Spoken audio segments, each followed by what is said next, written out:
Hey, welcome to Digital Formation at the General Theological Seminary. This is a quick how-to on Facebook privacy settings and 3 things that you should know about them. One of the most common questions I get asked, particularly from clergy, is how do I manage my Facebook privacy settings? Should I have one account for my parishioners and another account for myself? How does this work? Today we're going to clear up some of those questions. I think it's a great idea and almost actually really important that clergy only have one online presence, one persona. Your parishioners know that you're the same person outside of church that you are in church, so there's no reason to mislead anyone thinking that there's an online you and a real world you, or that there's a priestly you on Facebook and a real world you on Facebook. You just don't need to do it. That being said, I understand and would recommend that you don't have the same posts go out to all the same audiences. That's why the first thing I want to show you today is what Facebook calls lists.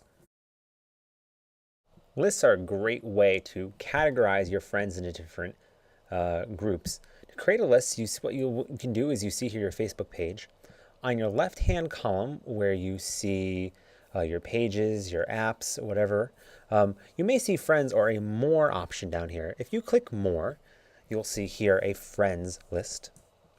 And then you'll see close friends. But if you click more again, you will then come to a page with a list of all of the lists or groups of friends that you have created already. You'll see here I have an extensive list of lists. And this is a way that you can categorize the different people you know into different audiences. But if you want to create a list, you click up at the top here, Create List, and then you can name it any way you want. I'd recommend something you will remember. Let's say I want to make a list of people who care about tech. I can create a techie list here. And then to add members, you just go into the member box. And if you start typing, you'll start seeing friends pop up by name. And here I'll just enter a few friends who may care about tech news.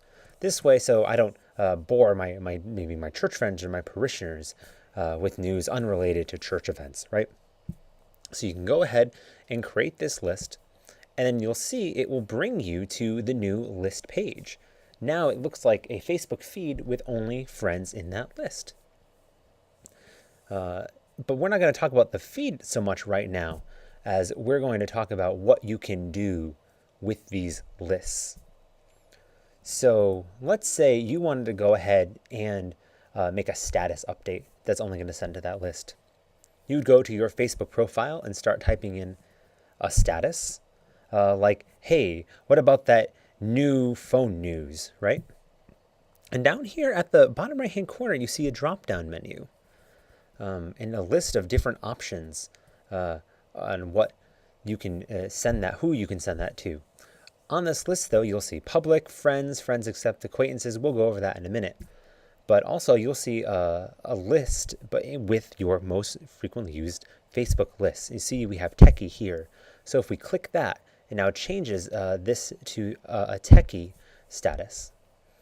So now you'll see that this status will only be sent out to those in your techie list. Now, what else can you do here? You'll notice back here in your status box, this drop-down menu, it will give you a list of options, including custom. Now, let's say you wanted to send out a message to only people who were not on the techie list. You could say, don't share this with your techie list, and it will fill in your list automatically. And when you save that change, it will create a custom send out. So the status that you send out will send it to all your friends except this group in the techie list. So if there's a group of people who you want to keep away from a post, this is the best way to do that there. Now there's a warning about lists. That lists are what we call sticky. That means they save from post to post. So if we go here, you'll see a list again of all of our lists, and we click public. This is how you would send out a public status. This goes out to everyone, even people who are not your friends. See, we're going to send this testing status out, and that's going to go out to the whole world. Anyone can view your profile. And you'll notice here it's a public post in that globe sign. But notice that the next post we send, its status is clicked as public again. This is a good thing to keep in mind. If you wind up changing your distribution list from time to time, you're going to have to remember to switch it back. So if you send a public post, on your next post, be mindful to switch it back to the audience that you want to broadcast to, or you do run the risk of sending out a public message to a wider audience. One final thing I want to show you in the drop-down menu is this Friends Accept Acquaintances option. Acquaintances are a subcategory of friends that Facebook has put together to quickly kind of set people aside for messages who you may not want them to see. To set someone as an acquaintance outside of a regular friend, you go up to your friend list here and you see a list of your friends. Then you can click the check box next to the friend and you'll see an option to set them as an acquaintance. When you set them as an acquaintance, and the next time you send a status to Friends Accept Acquaintances, this will send out a list to all of your friends, but not to anyone who's in your acquaintance list. This is a really nice, quick way to set aside friends who you may want some privacy from.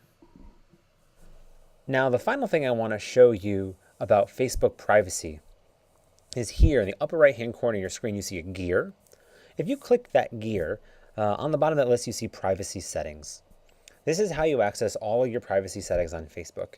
There are too many options to go through in this video here, but just look around and play with these settings. This is where everything is found in Facebook, to who can see your posts, to how you can see what people can see, who sees friend requests. All of that stuff is found right here on this page. It's really helpful to get to know and get familiar with. If you just spend a little time here, you can familiarize yourself. Finally, the last thing I want to show you is up here. If you click the gear on the bottom, there's a help option. This brings up a help search bar. I can't tell you how many times I use this search bar myself. It's very smart, very intuitive. It can take full questions, as you can see here. Maybe not right now. Let's go ahead and just click status. So we click status there, and automatically there's a list of questions that have to do with status. We could even ask it, who can see my status? And we can send that. And you can see there's questions there too. What's so intuitive about it is it does see full sentences and full questions. So if you want to ask it a question, you could ask it in plain English, click a drop-down menu and get those how-tos.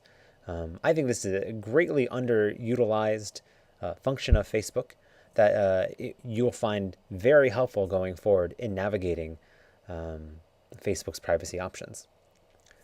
The final thing to know about Facebook's privacy settings is they are changing all the time. There's a good chance this video may be obsolete tomorrow. If it is, I'm sorry. But the help bar will keep you up to date in what's new in privacy in Facebook and allow you to really manage what you have going on your Facebook page. Well, that's all we have time for today. We want to keep this short. If you'd like to see more of these digital formation how-tos, make sure you subscribe to our YouTube channel.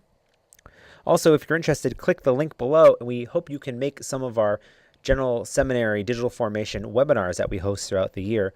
The link below will give you more information on those and how you can sign up. Those are free webinars where we'll go in to more issues of technology and church and faith life and how the two intersect and how you can best use one with the other. But for now, I'm Colin Chapman, Digital Missioner at the General Theological Seminary in New York, New York, and I hope you have a fabulous day. Take care.